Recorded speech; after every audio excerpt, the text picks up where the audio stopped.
Oh boy, we're going back to one of these, huh? Luigi's reading mainly magazines while Mario rage quits at a game. Going to the bathroom, he notices something inside the toilet, and it's apparently playing music. He calls Ford to check it out, but he's busy with Three giving their pets a bath. A head pops out to Mario's confusion, but through the power of nonsensical singing, they communicate very well, and he gives the guy the name Simon. He shows him to Luigi, who explains he was the byproduct of depresso, throwing Logan Paul's stupid drink in the toilet earlier. The plumber and the mutant have a swell montage in town, adding the former's army array of awkward friends taking a rest at the brother's place. Simon goes somewhere, then another toilet dude appears interrupting their bedtime. Mario believes it's his friend at first, then an army of these guys barge into their property. Mario fails to speak their language, which offends them and gets them suffocated, urging Luigi to death stare into the camera and take matters into his own hands. The two escapes in a motorcycle from the evasive sanitation hardware as Mario's worried about Simon. But Luigi claims he wants them dead as much as his breath to do. Swag and his military come in to stop them and then pretend to be like them, but they prove that our tax dollars are being wasted as usual.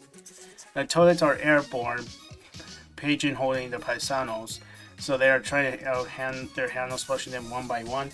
They take on the giants, but Mario throwing Luigi towards the handle, but another pulls a DeviantArt on him, making the former think he's a goner. Suddenly, Simon shows up telling Behemoth to spit him out, and Mario is glad to see both of them safe and sound. The Western refugee says he and his species have to go home to Mario's sorrow, but he understands. They've also left behind some corpses, for lack of a better term, to which they decide to install in the castle's bathroom. Mario tests out one of them to Luigi's horror. Hopefully that explosion wasn't biological. 7 out of 10. Freestyling toilets here and there. The premise isn't unique by default, so it gets a points off for that, but it doesn't shy away from being entertaining. Skipping toilet sub is another out of nowhere trend, with a surprising amount of effort behind it. The series, yes, series, isn't a year old yet, and it has over 50 episodes of mutant toilets at war with cameramen to dubstep and the 80s classic. But its popularity prevents it from the digital public to fully appreciate it as the next Spandiner because, yes, I do enjoy Mario and Simon's antics, but I feel split with the ending. The toilet race were just attacking Mario's because they were looking for Simon, when that wasn't necessary, making the action consequences, while visually interesting, feel pointless and very cliche. And the episode doesn't have many original jokes. Overall, it's a fine episode that embraces the weird once more, and it doesn't deserve to be ridiculed, especially by the worthless who formed the thumbnails for attention instead of doing something productive. Now let's move on before someone accuses me of a dox threat.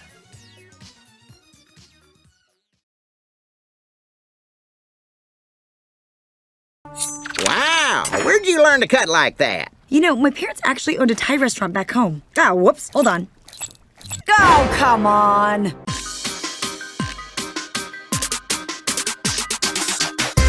Mario's watching a quote-unquote movie when Ford comes in to show him something online, and they head to his office. 3 using the computer for some reason, immediately making the 2 curious, but he replies it's nothing serious. 4 forgets what website the meme was on, so he browsed through the history. This terrorizes 3, realizing he wasn't using his own account, and for some potentially disturbing reason, he doesn't want them to look. He desperately distracts them with Australia's #1 target for pest control. But Ford decides to use his laptop instead. He takes it away and they chase each other downtown. See if Hollywood focused on stuff like this instead of dumbing down CGI. They wouldn't have to make their writers starve. Ford takes back his PC, and at the castle they hold him in a cage, finding out what the fuss is all about. According to everyone who looked besides Luigi, it wasn't pretty. 3 doesn't feel like showing his face in the castle anymore and leaves. The next day, the game recovered from whatever was on the screen, wondering where their Dan versus lookalike went. He's at an FBI facility, which Swag turned into a Man in Black tribute, chock full of what our government wouldn't show us. Viva Mexico! The guards give him a tour and a stop at the Mind Wiper exhibit, so he takes the opportunity to undo his mistake and grabs it. now without using on the feds themselves before he gets out of the building. 3 goes back home, tricking his butts into thinking he's not ashamed of what he's into, then promptly deletes their memories from the last 24 hours. It's likely for the best if this isn't regarding his orientation. 7 out of 10. And that, my friends, is why Econo mode and VPNs were invented. It's a chaotic misunderstanding featuring budget cartoon slapstick. It's nothing too special since the chase loses a bit of steam in their response to the recent UFO sighting someone drags. Many of the jokes are still great, although personally I do have to note that part where Tariq got hit by a car felt forced. The plane crashing into the lake was funnier because you weren't expecting where it could land. No, I'm not saying comedic injuries should be limited to certain characters like poor saps, and that's say it's actually true. It can be actually funny if they don't force it in. With that said, it's another decent episode. Just make sure whatever you look into your free time is legal, moral, and quality.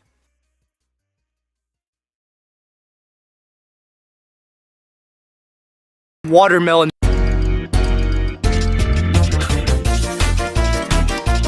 One night, the Guardians try to do perfect, shooting the Mario Bros. Stunt of swinging over Teletubby Pit, with the red cape genius getting distracted by a butterfly.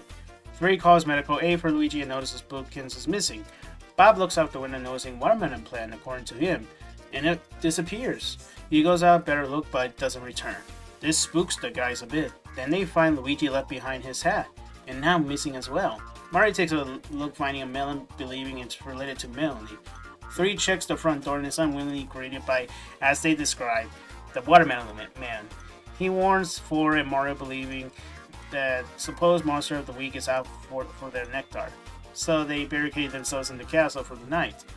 They take turns to watch the perimeter, with 4 being first, but he falls as asleep, and later we expect to see the fruit freak up close.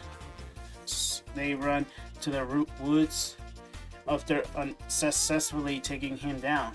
Prompting Mario and 4 to create a trap. It works, but he escaped without digging a tunnel. The juicy jump scare has them concerned, but 3 shows up unscathed to explain the ordeal. The Melon guy just wanted to talk about his daughter's birthday party, confirming that he is indeed Melanie's father. All this time they never talk about her family or when she was born, which comes off as awkward. The next day, they throw a legal drinker at Bash, happy her papa means no harm. That is until they reveal he does turn rumps into watermelons as they feared. Melanie, sorry to say this, but your dad, but... What a pervert. 10 out of 10, silliness crank up to 11 with a silly surprise. It's an episode period for laughs, which is, believe it or not, a type of video that has never left us serious. It's generally straightforward and doesn't bother with unnecessary fluff, diving into the insanity free of any long-term suspense. There's even a little bit of payoff regarding Melanie's background, though a hint of her birthday being around the corner would help. Interestingly, none of the main characters have had a birthday party on screen until now, possibly to avoid releasing an episode around them each year, which can monetize over time, but I wouldn't know if that actually happens in other shows. Anyways, this one I'm personally going to back into in the coming years, and happy birthday Melanie, even if the date's kind of inaccurate. Time for the last video.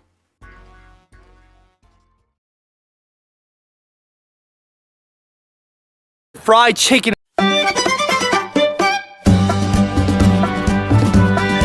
Mario joyrides on the highway and sees a billboard for KFC's newest item, the fried Chickghetti, a fusion of 2 of his favorite foods. Excited, he bulldozes the road with a school bus to the nearest establishment. At the drive-thru, he can't get his order because the old man's too, old to be handling the position.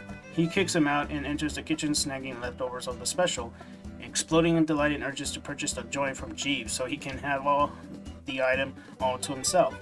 Foolishly believing owning a restaurant means automatically having the product on demand, he forces himself to cook it.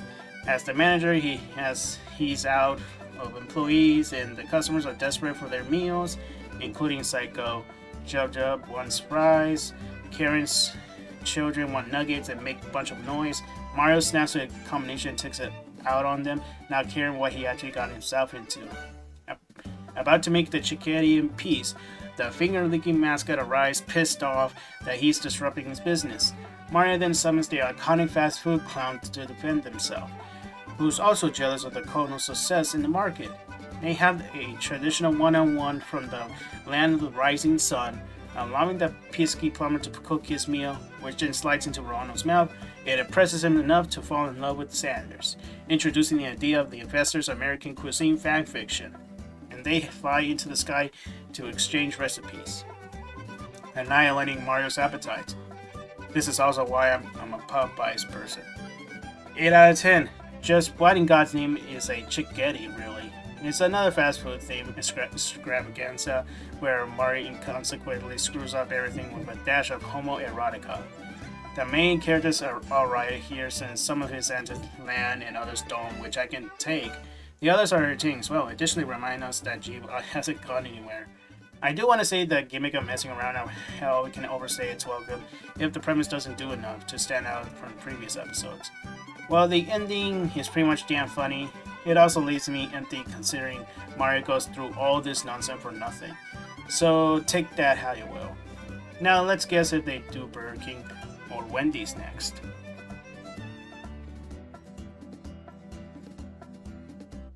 Fall's here, and so is almost a special day for yours truly. Thank you guys very much for sticking around, and welcome to any newbies here.